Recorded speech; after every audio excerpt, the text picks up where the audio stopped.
What's up, everybody? Welcome back to another stream on Horror with Nads. I'm your host, Nads, and today we're going to be talking about Megan 2.0. We met Megan in 2022. It was an AI doll that's more than just a toy. And fast forward now, we are getting a sequel of Megan 2. Whatever, you get it, Megan 2. All right. I have great panelists with me. I have Blue Collar joining me and Sin as well from Sin's Corner. Before we get into it, please do me a favor, hit that like button, subscribe to the channel. I am so close to hitting 1K, so very close. So please do me a favor and do so and share out the stream. We're going to be talking non-spoilers first half of this stream, and I will timestamp it if you're watching this on the replay, but I will also warn the chat and everybody watching live when we are going to dive into spoilers. All right, without that, let's get into it. Blue, Sin, what's up? It has been 20. I thought it was 2023. Wow. So did I. I even looked it up when she was talking. Yeah. Like, has it been that long? It's been 3. Man, time is flying. Lord. I take good notes. I got my Megan 2.0. I'm not going to lie. Look at you. I'm going to go buy one tomorrow. Oh, she popped up. Hi, Blue Collar. How are you? Well, as Jeremy John says, I don't always watch every film inebriated, but when I stop at a liquor store, like, look, it's only $8, and it just made drink half this while watching it. And some movies are great when you're drinking Evan Williams honey, just slip into your Pepsi. And other substances, but yes, I agree. I miss weed. Sin, how are you? Welcome. Sin's never coming I'm good. back. It's all good. It's all good. I shall remain a weed virgin despite all of those around me, and it's all good. Do you drink? Do you drink? I do. I do, but just usually like at Blue? night. Oh, okay. So you don't take it into the movies? Like No, not that. I sneak coffee into the movie theater. That's what I sneak. You rebel. It's a small bottle. Come on, yeah, my drinking is usually like at night when I'm ready to settle down and go to bed, because before then I just might get sleepy and don't want to do anything. So yeah. Well, it's like when I drink at 7 o'clock in the morning. I'm like, you know what? It's 5 o'clock somewhere. Time zones, right? Yeah, I guess. Lou, sometimes I worry sometimes that I'm just not going to hear from you for days after you've had one of your drinking streams. I said, funny part, one time Jay Goodwin's like, Chris, are you okay? I was like, Jay, define okay. But he's like, are you all right? I'm like, the doctor said, I told you 92 months ago, did my blood work? He's like, your liver enzymes are impressive. I was like, I know. Don't push your luck. It might catch up to you as you get older. Yeah. Just saying. Oof. Just saying. Mm-hmm. Liver can only take so much. This is cheap because this bottle, like, this is $8. Jack Daniels is like $20 now. Like, that's why I said, man, New York's getting expensive. Like, this is just as good for a third of the price. I love Jack, but I'm not paying $20 for a bottle this big, man. Like, yeah, that's crazy. I can't drink. I just can't. Alcohol and I just we're not friends. Don't mix. We've broken up. We're done. we might have a little affair here and there. Like a nice glass of red with dinner, once in a while. If I'm at a nice restaurant, right, take advantage. But for the most part, we've broken up. We are toxic together. She's always toxic there. Relationship. There you go. I just don't feel good. I don't feel good afterwards. Like a bad ex. With that being said, we're talking about Megan 2.0. Yes. But I wanted to ask both of. Oh yeah. Hello. Sorry, I got distracted. I get distracted by the chat sometimes. We have peepers, it's always peepers. The chat's the best part. So yeah. Let's get nasty, Nads. Sometimes I have to turn off my chat on the screen because sometimes they go a little wild out there. Okay. And some of you watching on replay or you're hopping in live, you know who you are. What's up, Corey? Hey, we have a love-hate relationship. Yep. Amie. Okay, so we're gonna talk about Megan 2.0, but I want to know, Blue and Sin, Blue first or Sin, I don't care. Sure. What are your thoughts of the first one? Did you enjoy the first one? Yeah, the first one is PG-13. I think, like many people said, for being a horror film, they probably should have went R. It was kind of a light horror film, but yeah, the first film is cheesy, campy, and I mean, I think it's an okay film. It's not great, but we've seen a lot worse, and it's just a killer doll. Remember, the horror franchise Chucky tried doing the Mark Hamill AI version. That was shit. Megan is a better version of that, but it's not a complicated film. It's just silly, goofy, fun. It was inoffensive. I had a decent time watching it, but yeah, it's an okay film. Sin? Okay. I actually really enjoyed it. I went to the theater. It was January. Pretty sure it was maybe the first movie I saw that year. Yeah. Very first week of January, I believe. And I thought it was going to be, January movies don't have the best reputation. So I was like, Yeah. oh well, I'm interested. I'll go. I don't think it's going to be so great. And I enjoyed the heck out of it. I rated it 4 out of 5 stars. Oh, Because wow. I did because I was not expecting to like it as much as I did. And I really, really enjoyed it. I think part of it was the voice acting.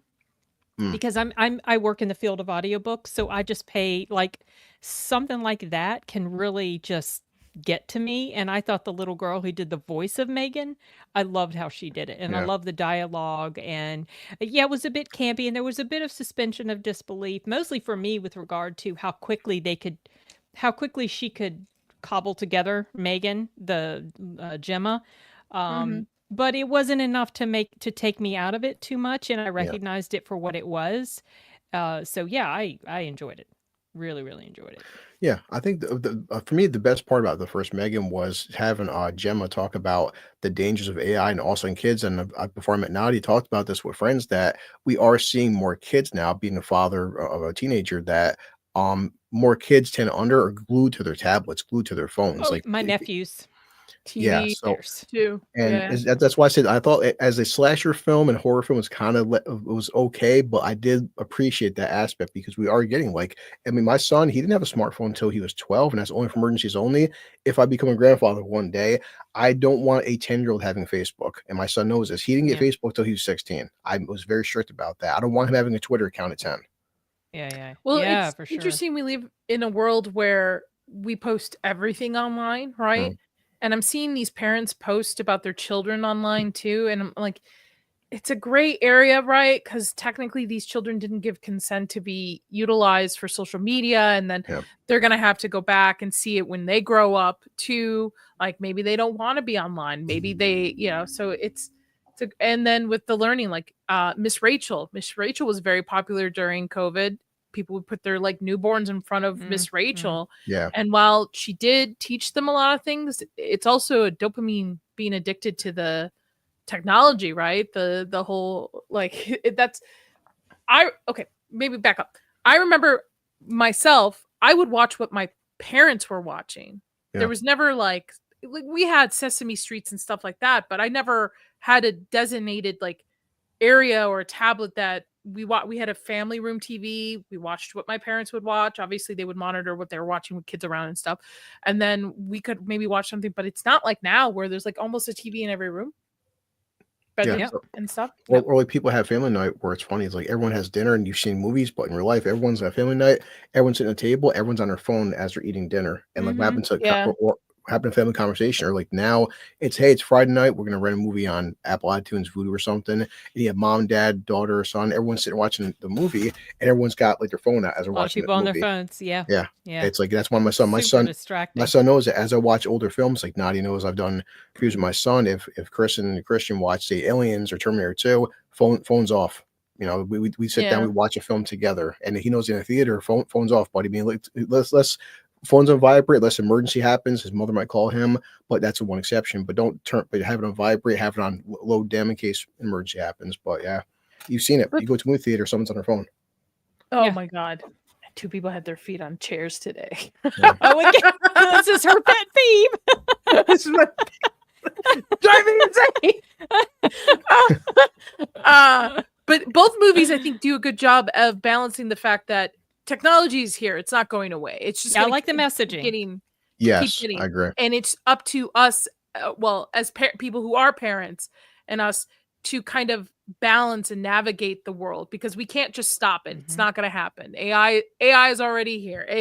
AI is not going away anywhere. None of this stuff is going. Social media is not going away anywhere. No. So we have to, as human beings, figure out the relationship that we want to have with these things and how far we're allowing it to go. And then on the flip side, if you're a parent, how far are you allowing technology to be involved in your childhood? To me, my opinion, but I don't have kids, is kids should be kids. I read books, I painted, I colored, I didn't need technology to have a childhood. I Yeah. grew up outside, rode bikes, all this kind of stuff. So I feel like I you grew up could without a find the balance. TV. That Yeah. was pretty Wow. different. Damn. Yeah. TV was never like I had video game systems, but we played video game systems when we were like when it was raining outside and you can go outside. So if it was Yeah. really bad outside, that's when you would spend the time inside. Other than that, you're mostly outside most Yeah. of the time. Oh, right now, that's how we were too. Like we had Nintendo 64, Super Nintendo. We would play Madden, Mario Kart, but the rule was like, okay, before we play Mario Kart, that's at like 8 o'clock at night. During the daytime, we had to mow the lawn. We had to go play basketball, go Yeah. play football. I even had summer jobs. I had a paper route, but we were allowed to play even PlayStation 1, but that wasn't until like 8, 9 p.m. at the latest. Homework was done, chores were done. We had to do dishes, had to fold our clothes. You were allowed to play PlayStation, but not like today where I'm on Twitch and 16 hours a day I'm stuck playing Fortnite. That didn't happen my generation. No. Yeah, maybe we do deserve that comment. So my opinion is I saw Megan, the unrated, because there's two versions. There's the rated and unrated version. Yeah. So I think the rated version, because I think that's what was in theaters. Yeah. I didn't like it at first. To be honest, I was not a fan of it. Rewatching it for the members watch party, watching the unrated version, there's not a huge difference, but I kept asking myself, why did I hate this movie? I'm actually having a good time. It's a fun Okay, movie. you gotta do this with Life of Chuck. No. Maybe. Watch party, maybe. Life of Chuck. I'm sorry. Maybe. Okay. But I enjoyed it because I felt the first one, similar to the second one, knew exactly what it was, leaned into it, didn't apologize for anything. I also like where the second one is a completely balanced movie. There's a couple little jabs of like at Elon Musk and like I think Megan says something, but it's pretty non-political. And I feel like most days, most films have to have left or right. I don't care what it has to have a political something in it. And you could argue that maybe it's the argument of AI taking over jobs and stuff like that. But it was pretty fun. Like it's a fun popcorn film, the first one. And I would have to say the second one too. I think the second one's better than I think the second one's better than the first one. Well, Okay. Before saying it, Nadia, you are right. I think overall you can't always avoid it, but I think the horror genre so far since being on YouTube, it's the one genre where they've been pretty apolitical with the horror genre. I've not really seen much anti-Trump or anti-Biden or left-right with horror, because horror, when you have like Jason Voorhees or Freddy Krueger just killing everybody, he just kills everybody. You always have that one. Maybe old horror, but newer horror, especially the they try pulling that bullshit with, what was it Chapter 2? It's like, oh, like Pennywise is homophobic. It's like, no, back in the 80s Pennywise kills everybody. It's he kills a gay couple. It doesn't matter. Come on, stop. But like the new horror line, like the Gen Z horror stuff, tends to be a little bit more like there's some motivation. It doesn't matter. A little bit more inserted, yeah. And this is, I would say, kind of a balance of a Gen Z millennial like push towards. Because there are a lot of movie references in this.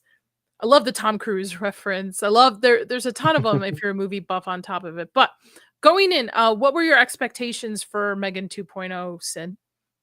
I expected that I would not think it's as good as the first, but I was hopeful that I would still enjoy it and not hate it. And that ended up being that's what it ended up being for me. Okay. Blue? The trailer told me everything I needed to know. I didn't watch the trailer. I'm glad. Oh, okay, but I knew it was a T2 situation. So. Well, yeah, the trailer. I think the film, Nadia, and to you and Sin, watching the first trailer, the film is exactly what the trailer is. They ditched, instead of going hard R and more horror, they go basically no horror and just action fucking comedy. I was getting like friggin' Alita Battle Angel vibes, and we're just gonna go. You know what? Then we're gonna go Fast and Furious. Like, people tend to forget the Fast and Furious was actually a pretty serious franchise. Come part 4, you know what, guys? Let's just make them superheroes and car thieves and flying cars in space, but they just go balls out. And Megan 2, it's like, by the trailer, hell with that. Instead of making horror, let's just go comedy action. And I'm like, you know what? Hey, so the trailer had me for an expectation. I'm like, and I got exactly what the trailer sold. Okay. They label it a horror comedy, and I think there are some horror elements to it. Like some of the stuff was a little gruesome with the deaths and stuff, but I would agree more so it's more a sci-fi action mixed in with comedy. My expectations were like you, Blue. I saw the trailer. I was like, this might be bad. And Blumhouse is usually known for having bad movies Yeah. lately, but this is gonna be fun. Like, I think I'm gonna have fun with it. And I would say the And comedy that's is what exactly. I mean, I'll say, Megan's more of a smart ass. Megan's got more Mhm. punchlines in this one than the first Yeah. film. That's where the comedy, because Megan's Yeah, basically yeah. the comedy. And that's where you're getting. There's some side characters, but because she's such a compared to the first one, she's more serious. This one, she's like, I'm just gonna do quips left and right. Yeah, yeah. Yeah. Because she was a Very little bit funny in snarky. the first one, and I think that's what they picked up. I think they honestly Mm. listened to just uh um audience reactions to this. I mean, Megan became a big deal after the first one. A lot of memes. Mhm. She's now a standard at Halloween Horror Nights. They have like a Especially the bunch of dancing dancing too. ones. Yeah, the Yeah. dancing. Yeah, yeah, yeah, And yeah. honestly, I've seen little kids online like dressed up as her to go to see these movies, like I little saw like Jason 10-year-olds and Blum stuff. dressed up as her for Yeah. Halloween or something. Yeah. Did you see that? And because I'm going to Halloween Horror Nights and for a bachelorette party, and the bride requested that we all dress up as Chucky, or like in some ends like have Chucky on us. Originally she was gonna do Megan, but she's like, that's too hot to wear in the Florida heat. That like It- thick costume with the layers. funny, to too, Oh it. yeah, these- the leggings and the long sleeves. It's one of these The long range pump. franchise now because even Enzo said this when I started watching for hell of it, I watched the Chucky TV show. But if you actually go back, for hell of it, I watched them all. Watch Child's Play 1 to like Bride of Chucky. They start so serious, and then they turn to pure comedy. Yes, Like it's because the they knew past. where it Camp. was. Yeah, Yeah. but they embrace it. I still like in the Chucky TV show. One point, Megan pops on. He's like, Megan. He's like that bitch stole my idea. He's like, fuck you, Mithrigan. And Chucky was watching Megan. And I'm like, but the Chucky TV show, it's so campy, but like they've embraced it. I know, Mm. Sin, you didn't watch a trailer for it, but I think No. Blue can agree with this. The marketing for this movie was fantastic leading up to today. Yeah. With the multiple trailers, but also like she had a makeup like line deal thing with Urban Decay where she was like utilized for one of their commercials. She like Oh, um interesting. was on talk shows. She was replying to people's videos and Twitters and stuff like that, like posts and stuff. She was like being and her sarcastic smart ass self the entire time through this, and the marketing was fantastic, I think, for this movie. Yeah, Nadia, I'm not sure how you and Sin feel about the Smile franchise, but you know what? Smile ones who dislike it like it, but the fucking marketing for Smile is really good. Like Smile, Longlegs had great marketing. Nosferatu had great Yeah, marketing. Longlegs Honestly, did. the best marketing I've ever seen is for Barbie. Barbie had really good I mean, marketing. yeah, for I it. mean the box office. Yeah. Yeah. But I went in like you guys, I was not expecting this to be like an Oscar performance of a movie, right? Fuck no. So the synopsis is 2 years after the events of Megan, Gemma, now an author and AI regulation advocate, faces a new threat when a defense contractor used stolen Megan technology to create Amelia. I think it's Amelia. Yeah. Military grade AI robot with dangerous intentions. Gemma rebuilds Megan with an upgrade to stop Amelia, leading to a sci-fi action showdown. The film explores AI ethics, family dynamics, and Megan's shift from villain to anti-hero, all while maintaining campy and humorous tone. And I think it worked for them on this. I think, though, if you're going in expecting a horror movie or any more horror to it, you're going to be disappointed on it. Exactly. And to be honest, the first one wasn't really I didn't really think it was like that big of a horror movie. Not super hard. It's almost like an intro, a gateway to horror stuff Yes. for people. But so I've compared this to T2 multiple. In fact, the opening line in my review for this that I filmed a couple hours ago is T2 did it better. But it did. Yeah. It's very similar because the first Terminator feels much more like a horror, just like Megan felt more like a horror. And then the second one, where they shift, the tone shifts a little bit. It becomes more like action, thriller, adventure sort of, thing. And she becomes the hero, the good guy. So it definitely felt like they took some cues from those two movies, the differences between those two movies. I thought they were just making fun of the whole sci-fi action franchise There's a scene in when we get into spoilers where I'm like, this is Tom Cruise, man. She's making fun of Tom Cruise. Yeah, see, I must be. I that must have gone over my head. So I'm looking forward to you explaining what that was, because maybe when you explain it, I'll be like, oh yeah, of course. No, it's just like Sin said. We're like a half hour, and I whispered to my kid, my buddy, I'm like, "Is this Terminator 2?" And in another 15 minutes, he goes, "Dad, this is Terminator 2." And yeah, right. But it's like you said, especially the end, like the climactic battle. It's like, this is so Terminator 2. And some people said, but James Cameron and Naughty knows this, being a horror fan, the two franchises, Alien 1 and Terminator 1, Alien and Terminator, both are horror films, and then Predator, Alien 2, Aliens, and then Terminator 2 go from less horror to pure action. Megan, and you know what? It's not original, but like it's not the first franchise. Hell, Evil Dead. Look at Evil Dead 1, then look at Evil Dead 2. Massive tonal shift. Sometimes then look at Army of Darkness. That's what I'm saying. Sometimes certain franchises changing up their formula. This could be the you know what, this could turn to like Megan, God willing, 3 or 4 or 5, because the longest franchises change their tone after a certain time. I think it will determine on the box office, but this tends to be one of Blumhouse's babies, and they really, again, they put a lot of money into the marketing for this and having a standard at Halloween Horror Nights. I think it's really going to depend. But to be honest, I think this will do well on the box office because of who it's aimed at. It's aimed at like teenagers. This is more of a young adult teenager horror film. Yeah. And they don't have anything to do in the summer. They don't go to Cabo. They go to the mall and they go to the movies, or they hang out at home. They're not really going outside much too. So this is something they can do together. Like my theater was mostly full, about, I would say maybe 40% young teens, like young girls with their friends watching it. Yeah. It was a good date night movie too for young people. Now, Nadia, for you and Sins, for some numbers, real quick, some marketing. Now, nothing's ever official, but they're saying, okay, so the production cost for part 1 was 12 million. The production in this one's 36 million, 3 times the budget. But he said reportedly they spent 15 million on marketing. So, but as you said, the thing is, the first Megan film, right? It cost 12 million. That shit did almost 200. So Megan is a massive success. So wait, 15 million for marketing. How much was production? 36. Yeah. Ooh. So times that by 3, they need to make 153 million. But the first one did just 100 to break even. But the first one did 180 million. So it's not like it's impossible, but you know, it's just different. The only problem is what it's up against, and Jurassic Park is right around the corner. And what's like Sin said, when I reviewed the first one with my girlfriend a couple years ago, the thing is, it was a January film. In January, there's no fucking competition. This is bad timing. If this would have came out in January, you should have put it on January, February, even. Yeah, I agree. Be a February. Take your girlfriend out or your wife to go see Megan 2.0. You know, have ladies' night on Valentine's Day, but not to the middle of the summer. You're about to have Jurassic World come out, and then Superman and Fantastic Four coming out. Like that's bad timing, guys. And even for horror too, we have Better Together on the horror side, which is a indie film that people have been buzzing about. And then I don't know how much. We don't have much July you know, we just talked about this on Tuesday. I know we did. I should know this. You had a good you had several movies pulled up. Hold on. I got a slide. Here we go. Let's go.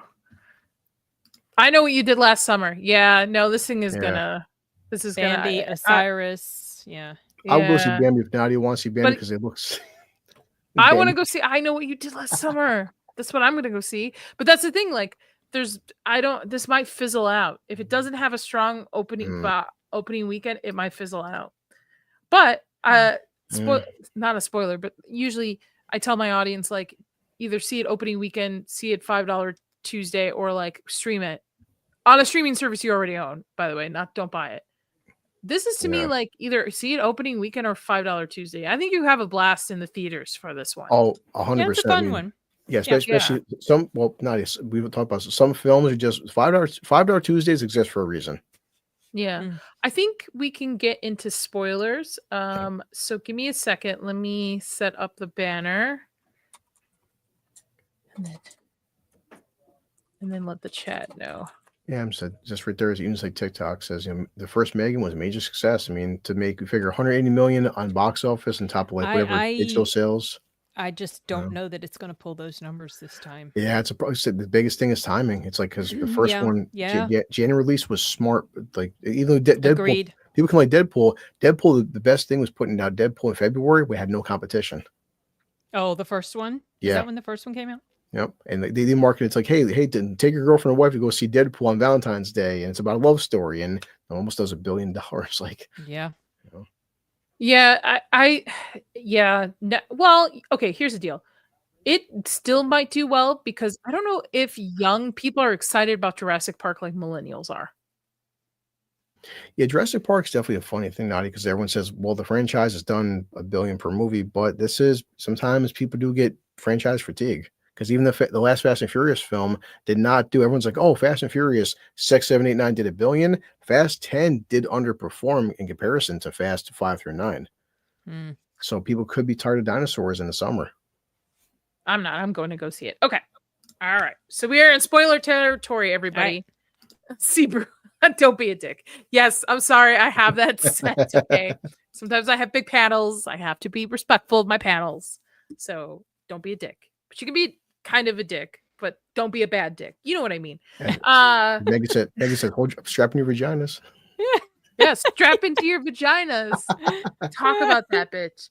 I thought Ivanna, I think it's Sakhno. She's got a weird last name. As Amelia was great. Yeah, to be honest, when I first saw the trailer, I thought this was Elizabeth Olsen. I was like, oh, she does kind of look like a her couple in times. the Like, picture. I swear, I thought, is this like her sister or something? Like, she looks so much like. I was like, why isn't Elizabeth Olsen in Mega 2.0? I guess that Marvel contract really did run out. Like, what's going on? Yeah. I thought she was great. I thought she was very cold, like what I would expect for an enhanced AI robot to be. I thought all of her, like her crawling out of the suitcase. Oh, that creeped me out. I was like, it was oh, creepy. Yeah, that was great. And more for like Sim was saying earlier, and as I'm watching this film, I was like, I'm thinking about Terminator 2. I'm like, you know what? Then she is so much like the T-1000. The T-1000. Thank you. See, I'm like, because Megan, at least at first, Megan does have personality. She's a smart ass. She's charming. This chick is just pure. She's channeling Robert Patrick. Like, she's got no emotion. She's cold. She's cold. Yeah. Yep. I thought her costume changes were great. I thought she played a great villain. I was entertained every single time she was on screen. I wanted to know more about her, and honestly, I kind of wanted her to win. I kind of wanted the AIs to win. I was like on both her and Megan's side the entire time. With ChatGPT, Nadia loves you before you kill us. I don't care for Cady. In both the movies, little girl. Little girl. Poor Cady. Yeah. Violet McGraw. Nothing against the actress. I just don't like the character.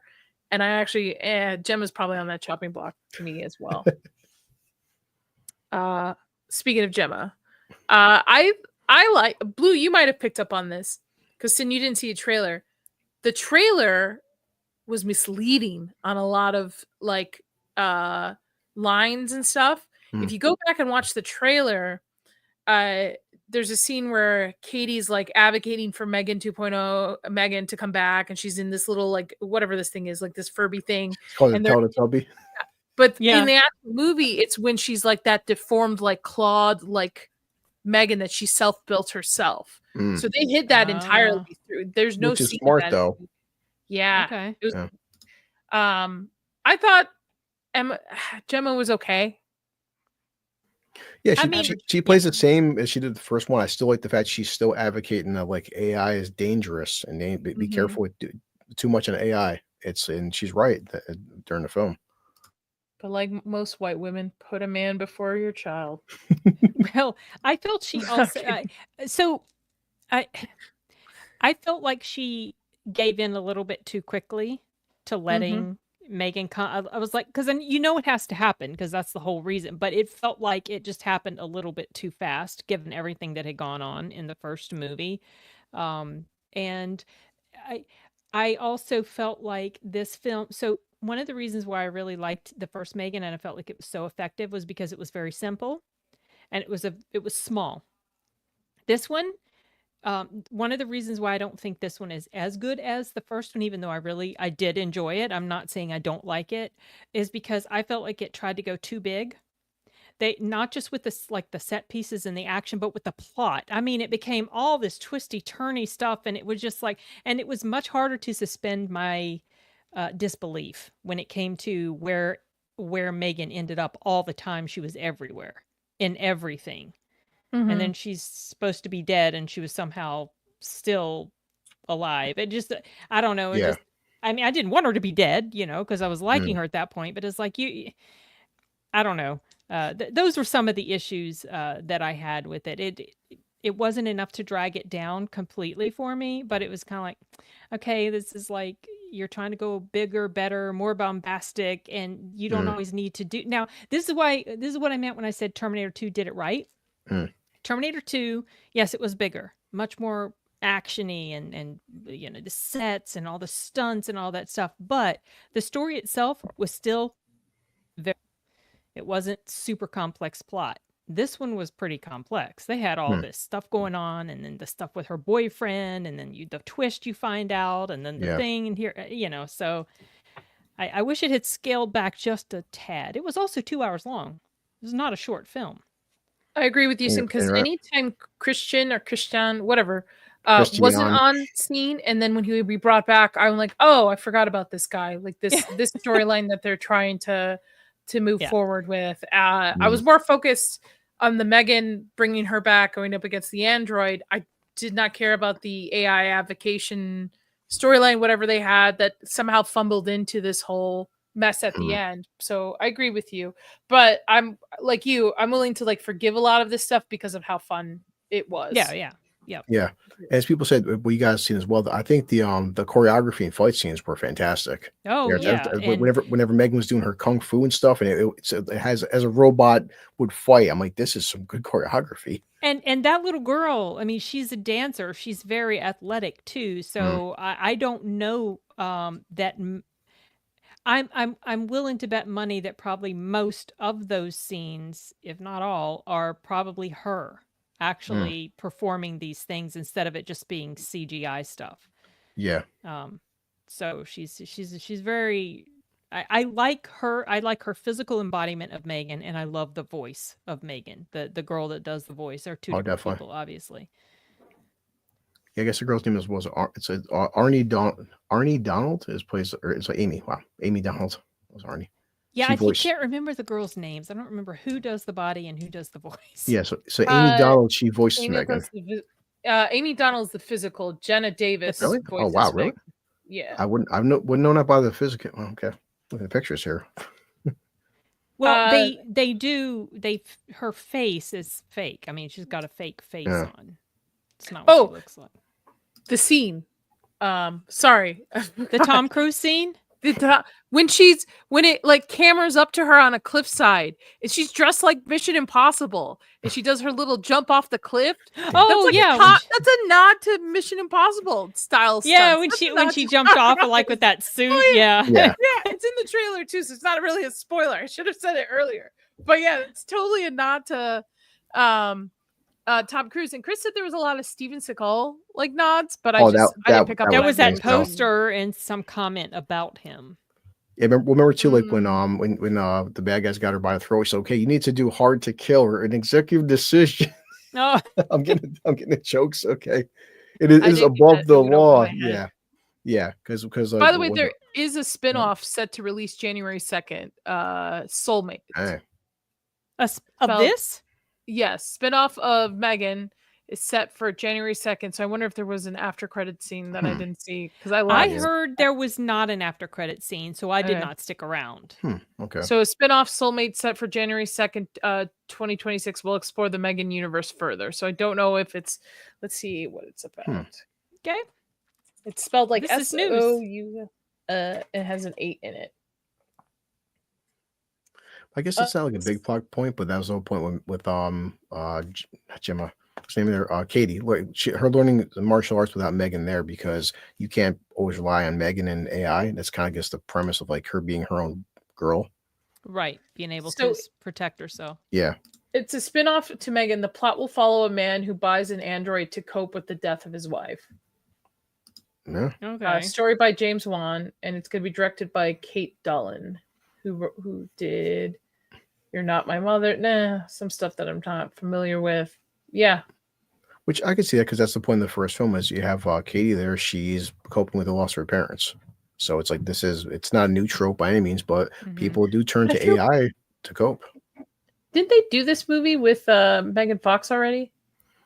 Well, I mean, that was subservient. That was no, because his wife was still alive. It's just that Megan Fox was the hot robot assistant. He kept like, and she's Megan Fox. This is being described as a 90s style erotic thriller with a new technology twist. There you go. Okay.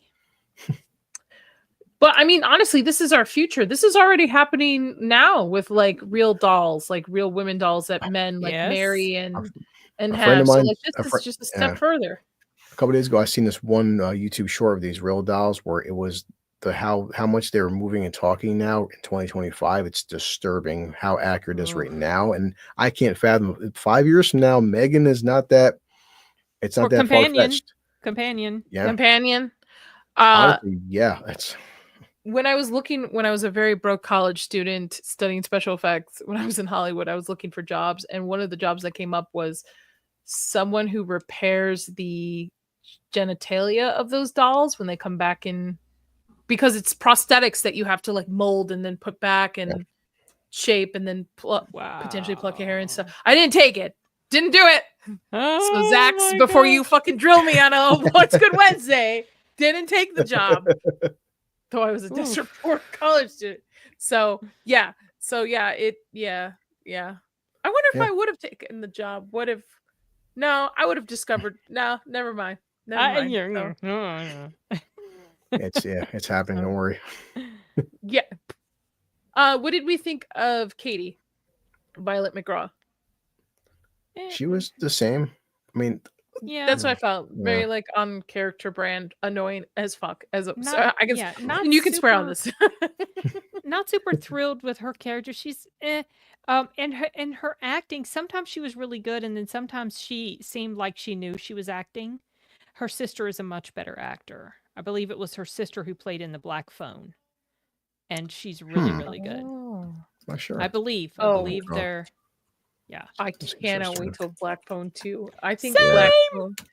I think Black it's Phone. the same scenario of this. I think it's going to be they're going. He's going to be like a helper. I haven't watched it. I just heard clips, and I'm like, no, I don't want to hear anything. My theory, which is not going to spoil anything, is that because Nightmare on Elm Street has been like they haven't made a new one since the remake they did. They haven't really continued with that franchise. So my theory is, this is a Nightmare on Elm Street script that got thrown into the mix of being a Black Phone 2 script. And you would only understand. Now I'm looking at this. I'm like, you would only understand if you saw the trailer. Never mind. Yeah. I haven't seen that. I've just heard clips, but I have not watched it. I refuse. Yeah, Senora, right? Her sister's called Madeline McGraw, and she's in Black Phone. She was she was so good. She was a standout for me in that movie. Yeah. I looked her up. And then I was like, she's got the same last name as this little girl. And then I saw, they're sisters. Okay. She also played in Dr. Sleep in one of the opening scenes. Oh, sure. Yeah, where Rosie the Hat got her. I'm like, this actress annoyed me, but then I realized she was Violet in the opening of Dr. Sleep. Yeah, that's what I was saying. Yeah. And she was House on Haunted. Oh shoot, where was on it? Haunted Hill? Haunting of Hill House. She's young now. Okay, I haven't seen that yet. Oh, that's really. Tim, where have you been? Know. That was 2018. Dude, I haven't even seen Bly Manor. Oh, damn. Bly Manor, you can skip. Bly Manor came after Haunting of Hill House. Yeah. Bly Manor you can kind of skip, in my opinion. I mean, I definitely want to, because I love Mike Flanagan stuff. Like, he's convinced me I'm all in on his stuff. It's just a matter of dedication. I know it's a series show, and it's a little harder to get into those for me, because it's a time commitment, and there's all these other things I'm watching, and reviewing, but I know I need to. Mm-hmm. I totally agree. I would do a rewatch stream with you for that. I love that. I love that and Midnight Mass. Those are my two. Oh, Midnight Mass! I love that. Yes. Yeah. What do you mean you've seen Midnight Mass? You haven't seen Haunting of Hill House. So okay, the reason I saw Midnight Mass is because I don't know, for whatever reason, it just appealed to me a little more, and I had time. Are you Catholic?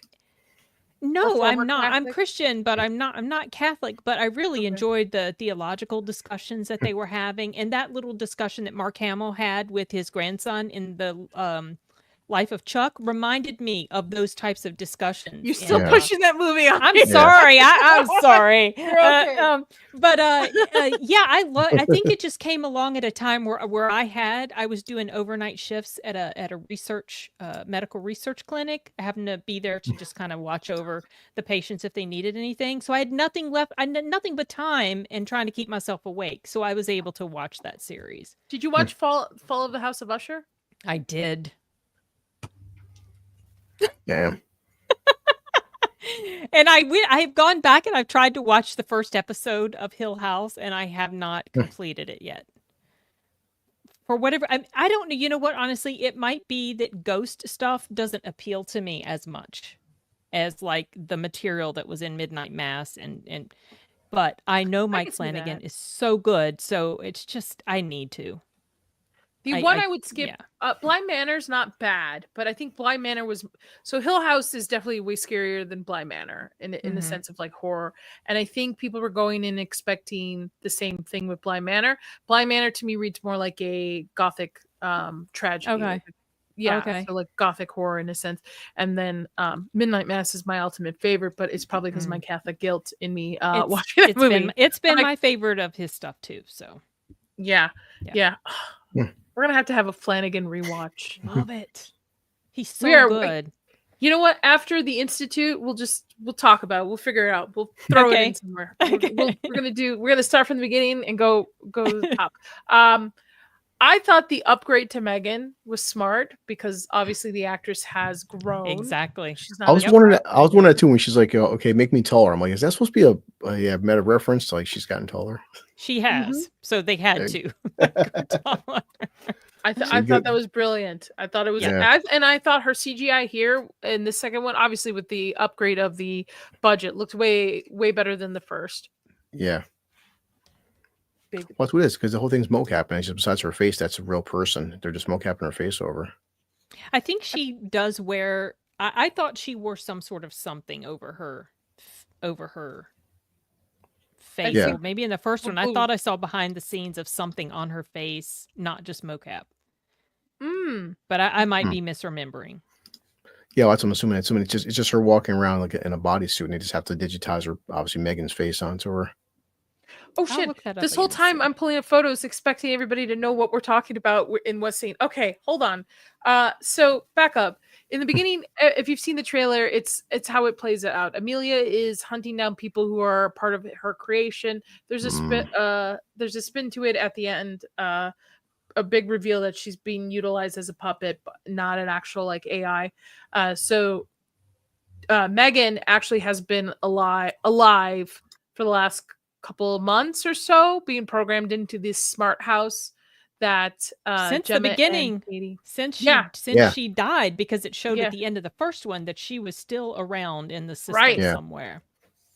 And she's been watching over them. And then like earlier in the synopsis, Gemma is a big like AI technology pushback on it, I guess, or like advocate for like kids to have less time with these things instead of trying to find a way to towards the end you realize they're trying to find a way to navigate together. But we get to a point where Amelia's coming after them, and Megan has built this like layer underneath the house without anybody. Yeah, this is anything. Like, how was this done?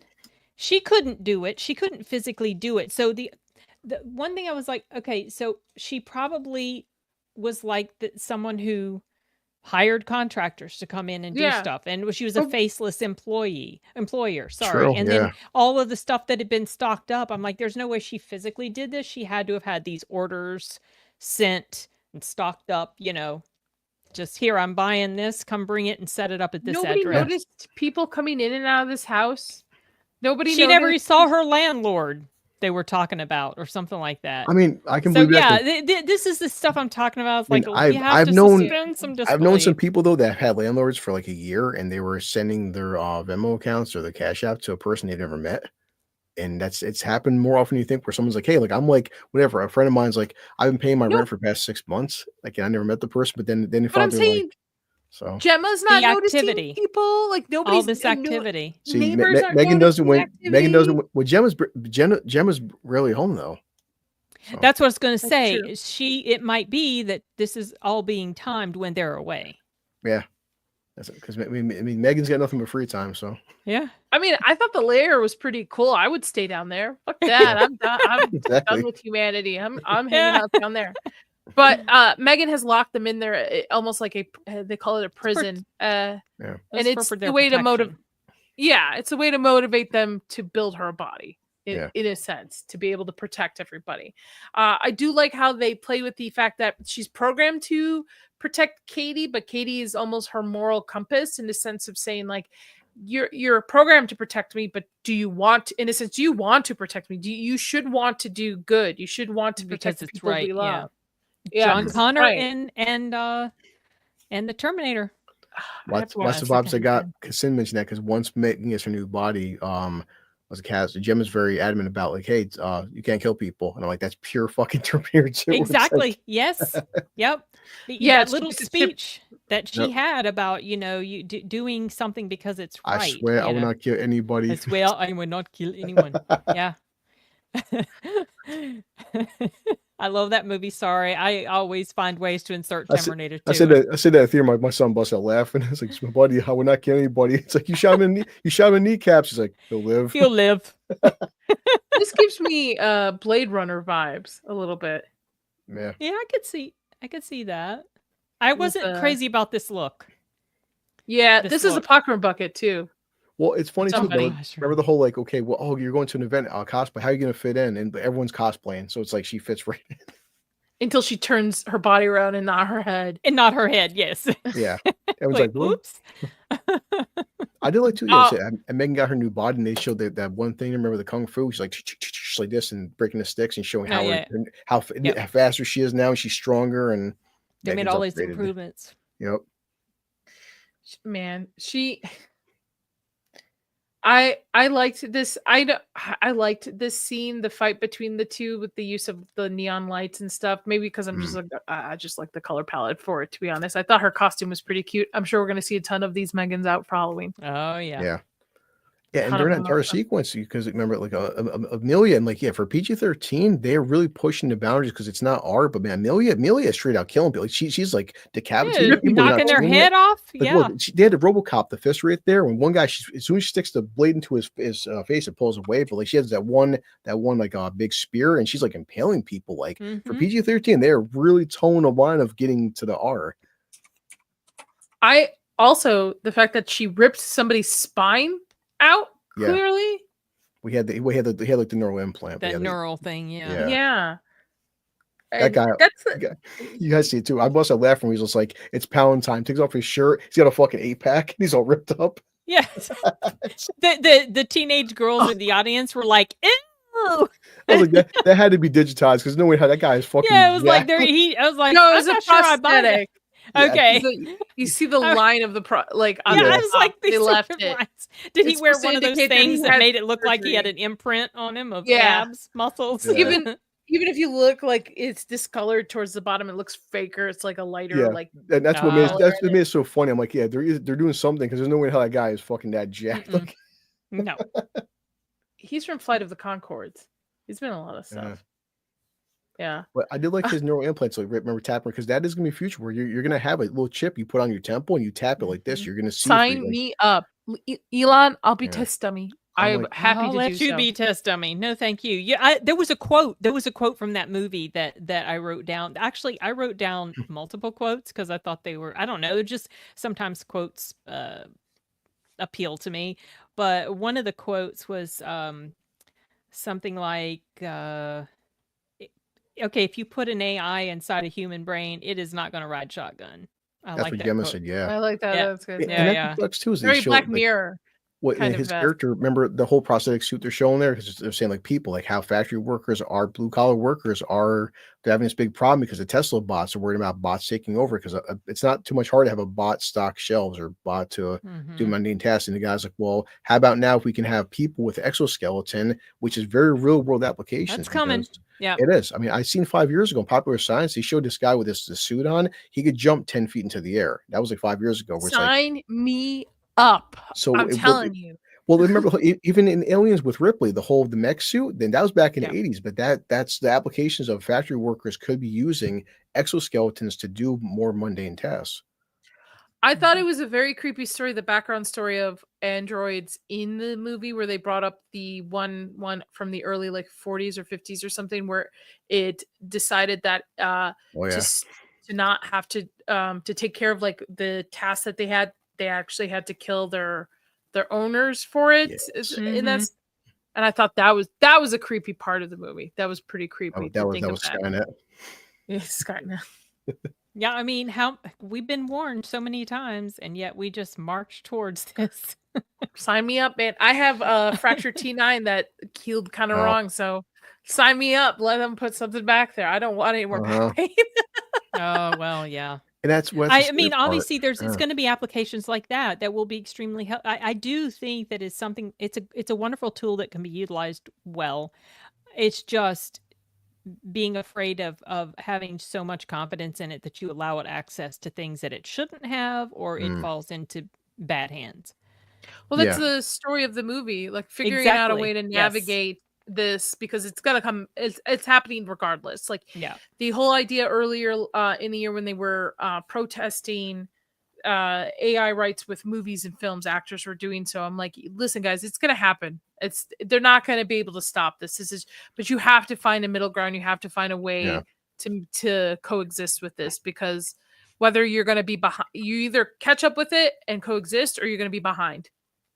Yeah. It's going to run you over. That's what I was impressed by for being a sense stupid action sci-fi movie. They did tackle things like, okay, what if a person that gets their arm blown off, they get a prosthetic arm? Awesome. But then what if that prosthetic arm, somebody can hack into that arm, and now you're killing somebody because someone hacked into your shit? Like, the whole neural processors as a premise, it could have good applications. A person stuck in a wheelchair, and for the first time in their life, they can walk. But then somebody hacks into that. Now they're doing crimes because someone's hacking into their, like, I'm not controlling my own body. That's the scary part of it. So like Nadia Sin said, it's trying to balance that like good versus evil. It's a very new technology and generation we're facing right now. Yep.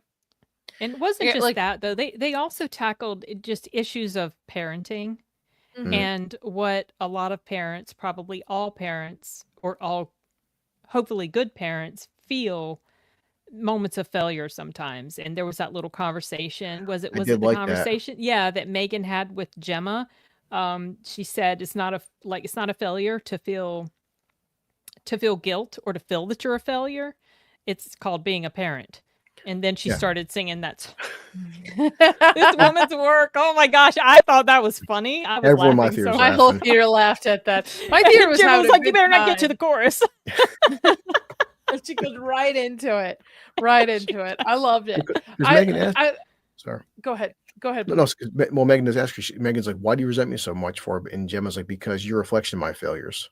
And I'm you're like, right. I'm like, whoa. And I'm like, and again, from a film like this, I didn't expect that kind of deepness from a stupid Megan film. Like, that's a deep conversation. Like she hates Megan because Megan is a reflection of everything she's felt as being a parent, which is, it's her aunt. But like, yeah, Megan, like, and the funny part, Megan's like, I'm not the bad guy. In the first film, everything I did is what you programmed me to do. And it's like, oh shit, you're right. Because Megan in the first film, she's just an AI protecting, but she's just following her programming. So like Megan's fucking her bad actions are the fault of your bad programming. Like, shit.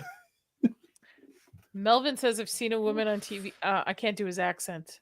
Wait, is it Scottish? How do you? Never mind. I've seen a woman on TV with robot hand. Neural implants. Oh my god! She could take the hand off and make it crawl across the table. The Lucky Charms there. Wait, that's Irish. She's Scottish. That's the wrong one. They all sound the same. Oh wow! I'm sure we sound the same to him. You could take the hand off and crawl across the table. I agree with you, Sin. It's a storyline of parenthood in this. Also, I felt like Gemma, when she went back for Megan, Megan is also a child to her. That's her child as well. She created this robot. Whether, she didn't, it might not have crawled out of her vagina, but I mean, she sure did crawl out of her mind. Like, she created this whole thing. So in a sense, Megan is her child as well. And Megan has grown and evolved like a child. Like even Megan said, these things that I did, I was younger. She was new. She was new, and she has kind of changed along the way, like children do, as they grow Yeah. up. Yeah, it's. I thought there was an interesting comment to it too. Yeah. I feel like there's really good writing here, and then there's really weak writing. Like it's very just stronger. There's not a middle ground for it. Do you know who wrote this? Did you read? Okay, so I looked it up. In the first one, a different guy wrote it. In this one, the director wrote it. Oh, okay, yeah, no. it's Yeah. So sometimes directors need to know, like, you direct, you know. Yeah, I don't know why the other writer wasn't involved, but I really would have preferred to see what he could have done with this. But like Sin said, it's not as deep as T2, but I've seen like a lot worse shit. There's a lot of good themes in here that shouldn't be in such a cheesy movie. There are some good moments where it's like which I didn't see coming. Well, there's 3 writers on it, so that's probably what the reason with the mix of it. So there's Gerard Johnstone. Okay. I'm gonna mess this up. Akilah Cooper, and then James Wan is credited as writers. I think Akilah Cooper is the guy who did, or if it's a girl, I don't know, did the writing for the first one. This was info I looked up on Letterboxd, so they might have had something wrong. But that could be the reason why we're getting strong scenes in one act and then weaker in some others. Possible. Yeah. I go with that, yeah. With having multiple writers. I don't understand that. And it also could be that James Wan just slapped his name on it too. Like that's possible as well. Yeah. Grammar corrected somebody who was like, all right, just put my name on it. Yeah. I think I thought this was a great showdown with the two of them. Especially when she was like this right here. Remember, she was like this, and these your jaws like Well, you said, but the fight choreography, I'm like, wow, this is some really good action choreography for a film like this. I'm like shocked. And it wasn't like the Jason Bourne jump cuts like all coming around. It's actually really wide shots, and they're fighting, and then they're moving like how dolls, and they backflips and jumping off walls. Like it's, but it felt silly yet believable for what they're because are androids. Because of what they are, exactly. Yeah. If these were human characters, I wouldn't buy it for 1 second, and I'd be rolling my eyes and sighing. But because even like the scene with Gemma, remember when Megan I still like it's like have me take over, but Gemma's wearing the mech suit, so it makes sense that she's taken because she's not fighting with her bare hands. She actually has the enhancements on. So I'm like, you can't cry girl boss when she actually has a suit of armor on. She was asleep. She was knocked out for part of that too. I like that. I was like, oh, you're gonna feel sore later. She was some this and she drops more. So what happened? She's like, oh, you're okay. You're woken now. You're waking up.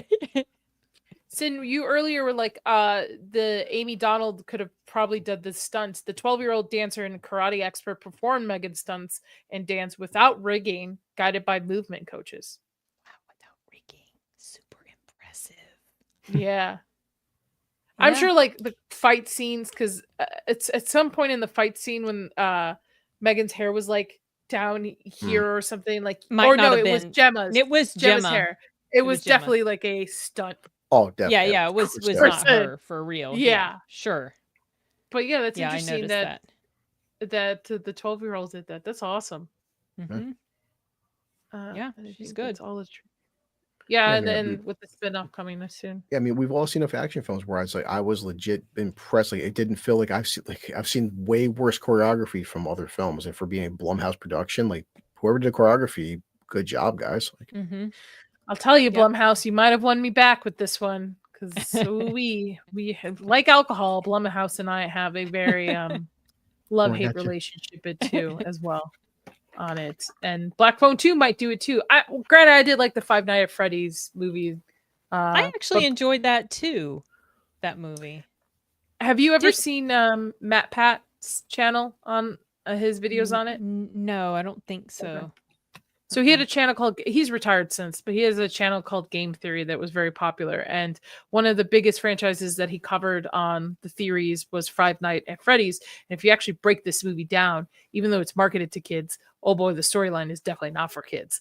And I felt the movie was more a nod to the fans that would watch he was even in the movie, breakdowns and understand the Easter eggs more so than just for like the general audience. Like they actually made this movie for the fans of the franchise that know it. Yeah. And then was subtle about it so that it could be played for kids too. But Black Phone 2 is also their movie. It's coming out in October as well. Didn't they recently get some franchise? Blumhouse? They got Saw. Yeah, that's right. That's what I heard. That's right. I'm not into Saw. I'm not hugely into Saw, so I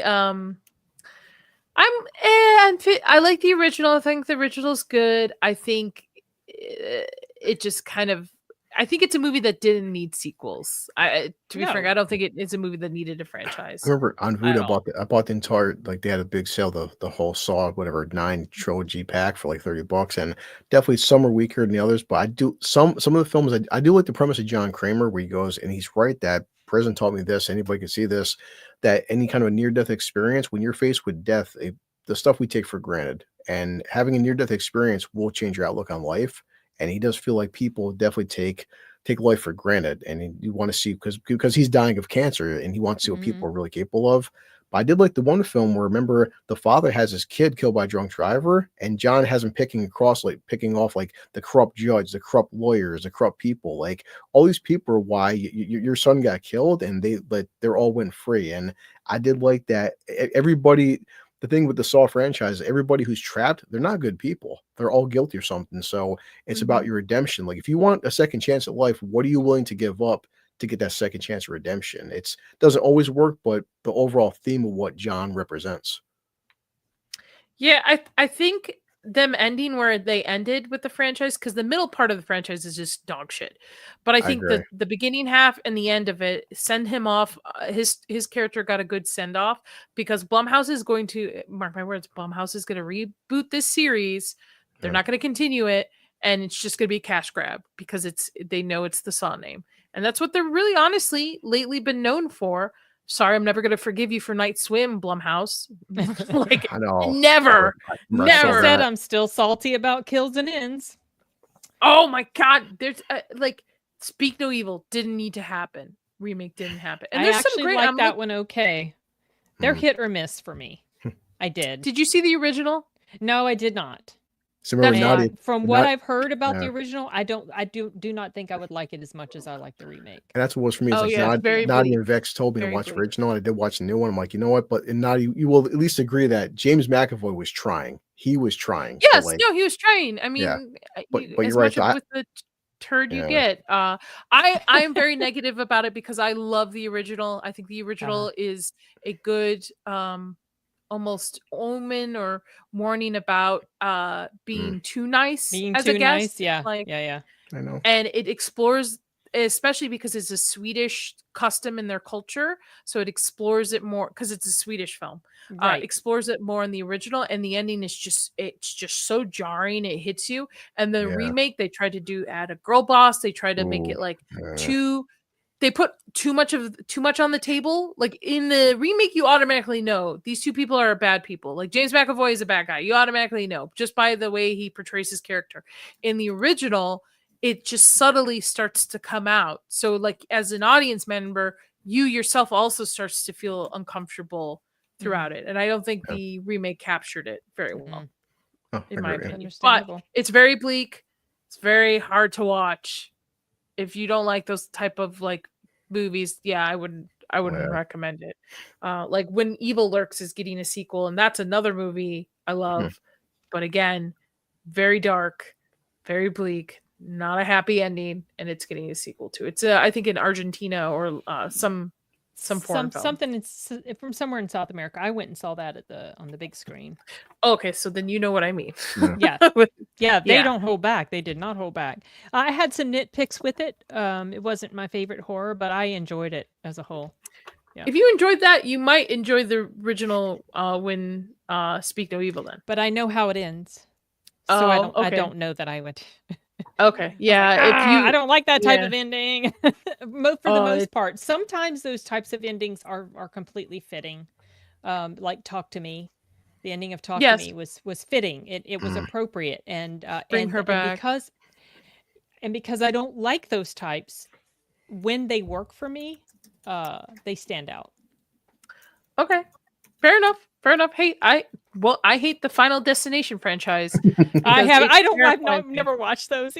You don't watch my advice. Don't watch them. I hate those movies. I hate them. They give me anxiety from start to finish. It's all about logs and trucks. Well, I know that much about it.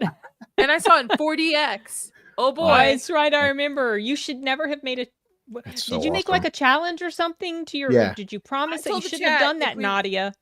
If we hit this certain number, I will go see this movie. I'm going to do the same thing with Toxic Avenger, to be honest, because I hate trauma films. I hate them. They're disgusting.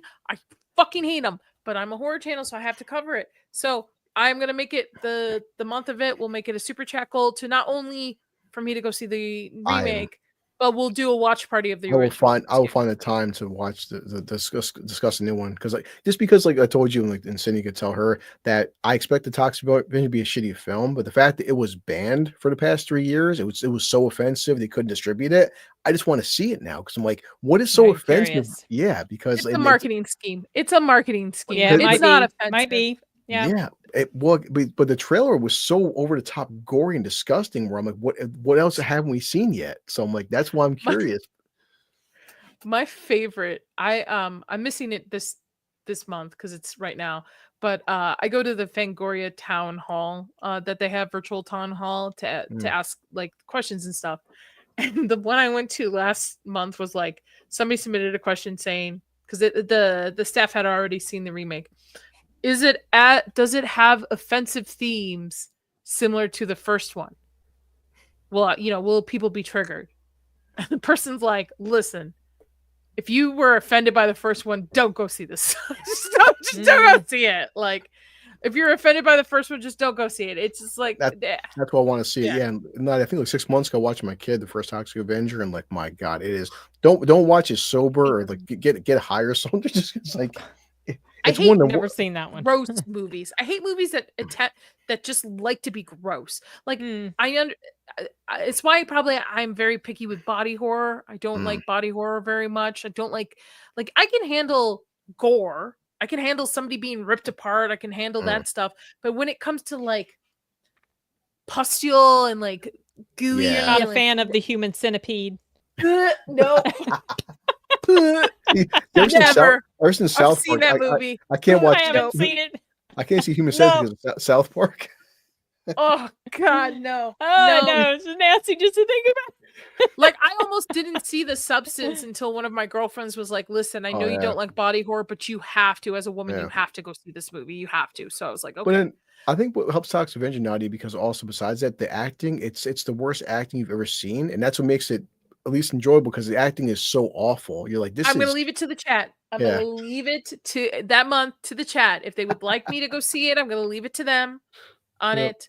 But I will not go see it on my own. Sorry, it's not my cup of tea. Similar to Final Destination, but if you would like my reaction to it, we'll figure out something to it. Plus, again, like I'm gonna do that. Plus, if we hit the goal, it's a dual goal. So like, hit it, I'll go see it, and then we'll do a watch party for the original one. So Nadia, never pierce your genitals, never.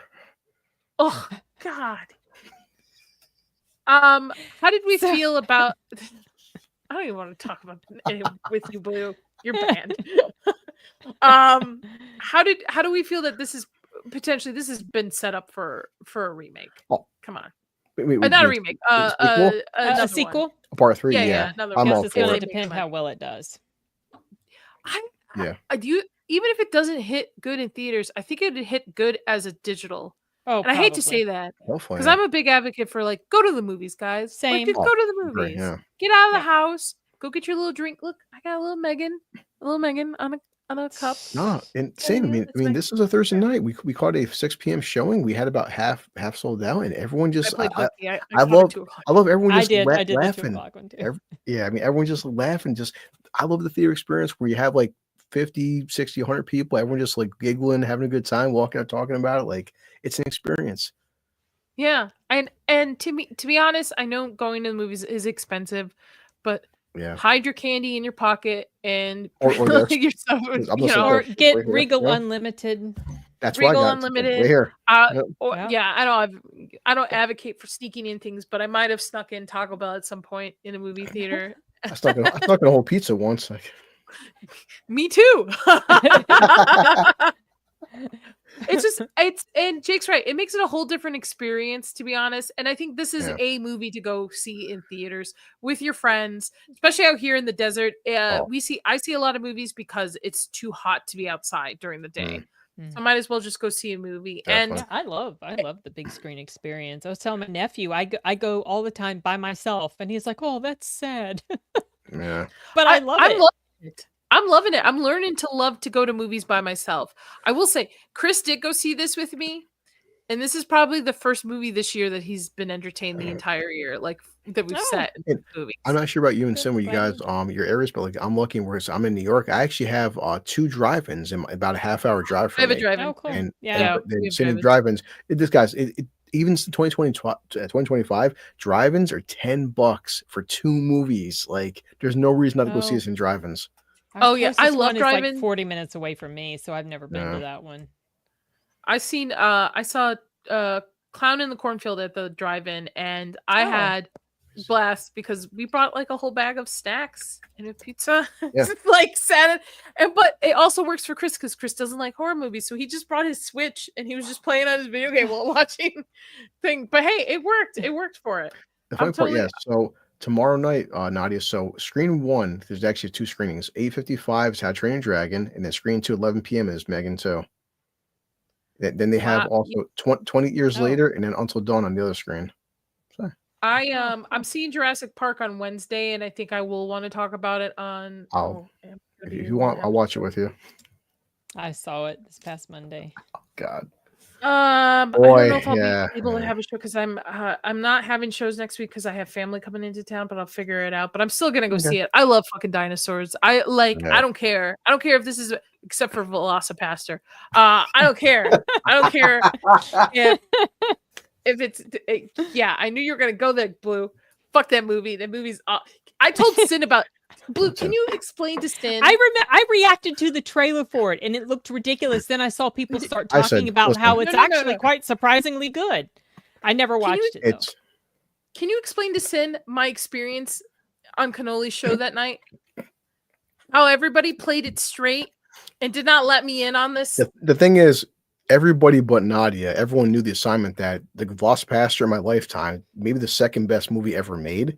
And like Nadia didn't understand. She still doesn't get the masterpiece, the epic acting. There's a CGI in Velocipaster. It surpasses anything that James Cameron's ever done. I mean, it's that movie should have won all the Oscars. It was fantastic, and everyone. Nadia didn't get it. She's still not ready to understand the masterpiece of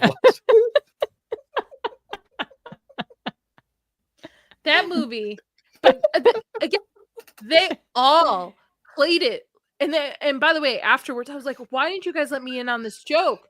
And they're like, we didn't even plan this. We all just kind of fed off of each other and it just worked. And to this day, it is like the one thing Vex shares a lot of like me being like I'm almost in tears. I'm so upset. I'm like, had you seen it before they started talking? We had to watch it and then we were reviewing it. Oh, you were specifically okay. Yeah. And oh my god, Jake, I told Cannoli Sasquatch, I'm not even joking. Last year, in 2024, I'm like, what? I have watched that stream so far at least 6 times, and it's the perfect. The stream's a 9 out of 10, but Nadia entering the stream. I must see this. It is the best thing I've watched all last year. And for my birthday coming up next month. I'm gonna ask Cannoli because we're friends. Like, dude, do you mind if I just do like a rewatch of your Velocipaster because it's going good. But when Nadia enters the panel, it's a chef's kiss.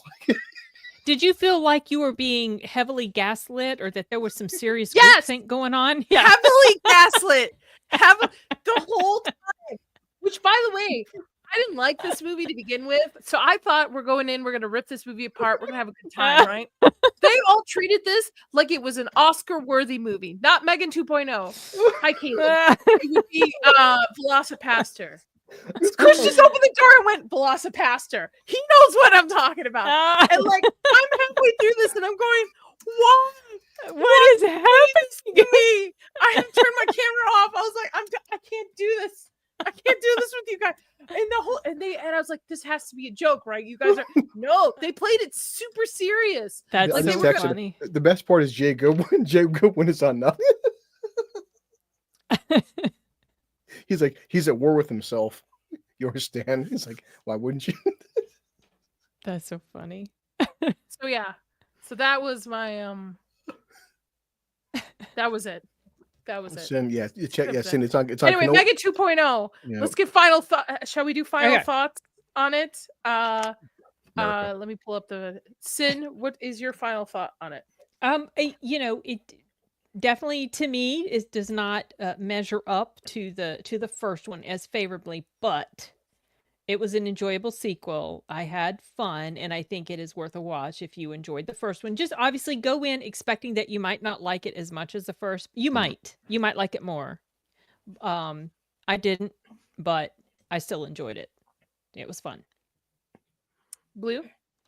As anybody would say, watch a trailer. The trailer told me exactly what I was getting. It's no different than Terminator 2, Aliens, and this film it's stupid fun. It's a pure drinking film, but even like if you had a bunch of friends and popcorn, maybe some smoking something, but the film knows exactly what it is, and it just but the fight choreography is surprisingly good, and it does tackle some stuff by AI that I wasn't expecting. And you know what? I would dare say that I actually had more fun watching this in part one. I would watch this again over part one. It's so like it's just fun. It's just a fun, stupid film. Back in 80s and 90s, we had so many direct-to-DVD movies. That's what this one is.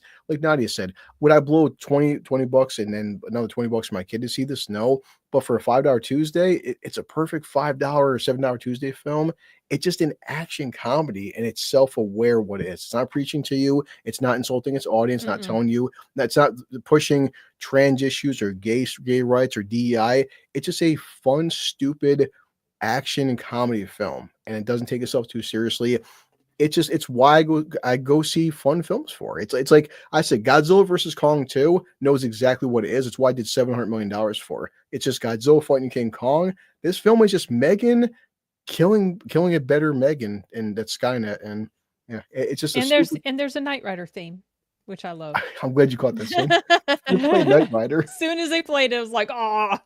Yeah, it's a fun action comedy. It's not a great film, but you know what? I am fine with it doesn't have to be a great film. Like you said, Nadia, I did not walk into this film expecting Schindler's List as much as I just wanted to see Godzilla fighting King Kong, suplexing him on a pyramid. That's what Megan is. Megan's she's not killing bad guys. She's beating up bad guys and fighting a bigger robot. That's it. Hey, I'll watch it again. I want to see Megan 3. Fuck it. I agree with the sentiment with both of you on it. Hold on, let me get my Megan cup. I had more fun with this movie than I had with the first one. Definitely a different tone shift to this. This is definitely more of a comedy, sci-fi action. There are some horror elements to it, right? Some gory elements to it, but overall, I think this is a fun, like you said earlier, Sin, an introduction movie for young people to get into horror. I can see why Megan is very iconic in the sense that they utilize her for like Halloween Horror Nights. We're getting the spin-off Soulmates. We're getting we potentially get a third one depending on the box office. I hope it does well with the box office. I think this is definitely a go with your friends. You got nothing going on. Go see this movie in theaters. Support it. I think it's really good. The writing has some very weak moments. They are trying to pack too much into this story, I think, with the bigger budget. However, I forgive a lot of it because it's just so much fun. It's witty. My complete audience was laughing. There are definitely iconic phrases throughout it and quotes. And I think this has really good rewatch value. This is definitely like a sleepover movie. You put it on for like, young kids and stuff. So I would probably rate it maybe a 6 out of 10. Maybe Okay, like you a, gave it like it's like I it's gave in it a the higher middle. rating. I gave it I think it's 3.25, so 6.5. I think it's a 6 out of 10 if you're looking at it in a technical aspect of like the writing and issues. But in entertainment value, it's definitely a 10 out of 10 for me. Like I had fun the whole time. So, but I can't rate it any higher because the story, the writing does have a lot of weak moments throughout. Yeah, it. I mean, back in the 90s, films like Hard Target with Van Damme, it's a 6 out of 10. It's just a stupid joke of film. Universal Soldier and so many action films. Oh, like such a great film. I love. Yeah, we even recently, Nia was talking about Commando. I've watched Commando 100 times. I know it's probably a 1 out of 10 film. I love Commando. It's such an entertaining popcorn fucking film. And like you said, Naughty Descent, like the audience all walked out with the theater, 50, 60 people. Everyone was just talking, laughing. It was just a great theater experience. Yeah, it was a lot of fun to go to, and I'm advocate. I would say maybe opening weekend if you have the time and you have nothing else going on, but it's definitely if you want to maybe get a little bit more bang for your buck, go see it at the like $5 Tuesday deal. Yeah, but yeah, I would definitely go see this in theaters. I think it will do well probably digitally when it comes out. I hope it makes its money back. I actually do. And for me, that's a big thing to say with the fact that I am not a huge Blumhouse fan currently. Still not for this doesn't make up for Night Swim. Okay. Well, I mean, it's and again, I know it's like to sin and naughty. It's not like it's not a big bar for some people, but obviously, guys, it's 2025. I am some people very sick and tired of being beaten over the head about Trump this and Iran that and Ukraine that. I just want to watch a fucking stupid horror. Yeah, comedy I film. don't like messaging. That's exactly. This is just it's just an old stupid action 90s comedy film, and sometimes that's all I want. Yeah. I also think it's safe for you to take your kids to. I don't think there's any I mean, there's the story of the AI and technology, but honestly, if you got teenagers and you want to take them to go see a movie and they're a little too old for How I Trained the Dragon, this is a fun movie to go see. Again, there's not like a huge amount of gore. There it's subtle. There is like some things, but it's not that and there extreme. we say too, we have a female protagonist that's not emasculating all the men in the movie. Yeah, and technically she is a girl boss because I mean she's an android. She's built like that. So with that being said, Blue, what do you got going on next? I think I'm doing Stranger Things tomorrow with somebody. I'm not sure. Oh, right. Yeah. No, actually tomorrow I do want to do a review. I want to see the new Brad Pitt film. I'm hearing it's pretty good. Same. Pass. Not my cup. Not my cup of tea. It's basically Top Gun Maverick meets Brad Pitt. I like I've that never seen Top Gun nor Top Gun Maverick. So Top Gun Maverick is freaking fantastic. I don't like Top Gun. I'm not a fan of Top Gun, but Maverick is good. Top Gun Maverick was my number one that year, and I was not expecting that at all. I did. He also did Oblivion. That director did Oblivion, and for a long time, that was my favorite Tom Cruise movie. Yeah. Then Maverick probably dethroned it. So I'm open to it, even though I'm not crazy about race car driving. I'm not, but I just have a feeling it might work for me. So I'm definitely. If Kaylee's still in the comments, she knows Vegas people. We fucking hate F1. I'm so tired of them. They shut down that stuff. Yeah. Oh, they're horrible. I've been in Vegas when they're like blocking things off for that. They're horrible to Vegas locals F1. So to be honest. And it's not my kind of movie. I would like. I might watch it when it hits digital, like if I'm sick one day and I got nothing else to do. But it's not something. Feels like it would be more enjoyable on the big screen, Nadia. I'm seeing Jurassic Park. That's my next movie to see that on the big screen. I fucking love dinosaurs. You always mention audio 4D, like until Sin, like for Top Gun Maverick, I seen that in 4D, and the plane scenes when your seat's going like this and this and this. So good. So I'm watching. I'm like, this is the greatest experience ever made. Cinematography. So I saw that movie, I think 5 times on the big screen. Yeah. It was so good. Not every film should be in 4D because ours is in Syracuse, New York, about an hour and a half drive. But for Top Gun Maverick, it was worth the hour and a half drive to the theater and come back home. Because I'm like, that was I could say watch it on my like 60-inch TV. But it's not 4D though. 4K. Well, whatever. especially Yeah. when you find out how they filmed that thing. Super impressive. How they, Yes. the director, they built these cameras to fit in the cockpits. Mm. In the first Top wow. Gun, the flying was on a green screen, Yeah. sort of, because the other actors all got sick when they would go up in the air, except Tom didn't, of course, because, you know, he's a machine. Scientology. So, and the second one, he was like, no, we need to train and get conditioned to go Damn up right. and do these things. So that's what they did. They spent several weeks, maybe a few months getting ready. And Yeah. so then they had these cameras made to fit in the cockpits, and the director couldn't go up there with them. So obviously they had Yeah. a pilot doing the thing, and then they had the actor in their part, and they would just send them up to film these things, and the actors had to direct themselves. So they didn't know until they came back down what was good, what worked. I mean, I was super impressed with how they put that thing together. I'm seeing my first Van Damme movie. Oh my Claude God. Van Damme. Watch Universal this Soldier. weekend. Hold, wait, which Oh, was that, we're Nadia? watching Street Fighter because Oh no, why? Chris wants to watch Street Fighter. I want to watch Street Fighter too. Oh, okay, So, you want but to. In Okay. the same vein of like, Nadia, I've you never bet- seen Top you Gun better or sm- Top Gun. Never. you better I smoke a probably lot of- will at some point. But that's a movie I gotta wait for Chris to see. You better smoke a lot of weed. Why? You should watch Universal Soldier sometime. I love, and Time Cop was the other one. Time recommended to Cop. me. I like Time Cop. I Street- fucking love the Mhm. first Mortal Kombat movies. Okay, No, yeah. and this 'Cause- looks like it's in the same vein. No, So- Street Fighter is like, it's when I was a kid, I hated it. As an adult, I realized it's like it's one it's like the greatest bad movie of all time. It's so fucking awful. You mean not The Room? It's better than The Room. It's I don't know. That's the greatest bad movie of all time. I am Awful. totally down for Street Fighter. So Okay. we're gonna watch Yeah. it this weekend. All Sin, right. what do you have going on next? I don't have anything in the immediate. I'm going to try to go see. I'm still up in Jersey with my brother. Going to try to go see F1 if I can over the weekend and do a review for that. So that's the. Oh, and also I'm going to have a review hopefully for Megan 2.0 coming out tomorrow. If I can get it edited in time. Very cool. Very cool. Double impact. Rob suggests Lionheart, Kickboxer, or Double Impact Nads. I have little calendars I make because I have ADHD.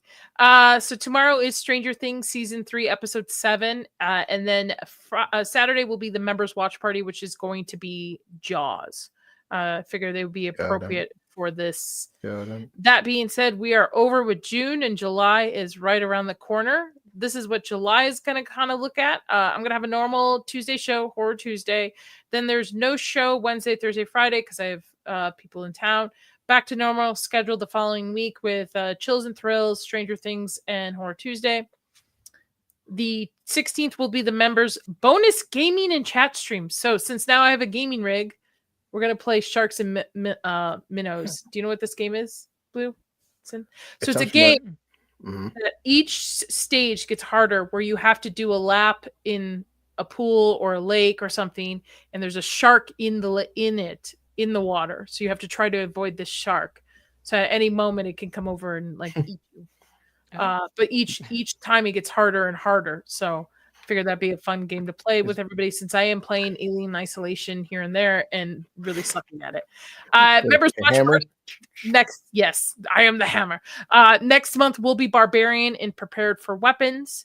And then we got Final Girls on the 29th. And then we have our Millennial Horror tier stream where we've got a bunch of people watching some millennial horror. So like Urban Legend, Cherry Falls, The Faculty. So it should be a fun, fulfilling July. Thank you both for joining me today. This was fun. Thanks for inviting me. So see, Jake Gilman just said, he's like, does Nadia understand? Is she finally seeing how much she loves Velocipaster? No. Are you trying to trigger her? Yes, they all do. They all. And by the way, I'm told that I do not have a free will. I do not have an option that when they do come back and they do decide to do Velocipaster 2 because there's a sequel. Are you serious? Yes. Please. I am required to be there. I am not asked to be there. I am not given a choice in the matter because I'm not going to watch it. But now, take some mushrooms. Yeah, to be honest, I'm probably not going to watch it and just like because it's probably going to do the same shit. Do your own thing, yeah. Yeah. So, but I'm required to be on that stream, and yeah, it's I'm surprised nobody clipped things from that. I'm very surprised by that. That is a very clippable stream. You just give me an idea. Oh, I know. right. I was wondering. I was going to ask if there were any shorts of that. I have like on my phone because I would send it to my husband, like, look what they are doing to me. Deal. But yeah, it's hard to clip such a great stream like that. It's just like because it's riffing, what's one of the top 3 movies of all time. So it's how do you clip such a masterpiece? Maybe I should watch that stream as myself now, knowing going in. But yeah, it is gives me PTSD. Anyway, thank you guys for joining me. Thank you, chat. You guys are awesome. Thank you so much. If you're watching this, it will be timestamped for the spoilers. If you're watching this on the replay, please leave me a comment. Let me know. Are you going to go see Megan 2.0? Have you seen it? Did you like it? Not, just let us know. And until next time, y'all, stay spooky. Bye.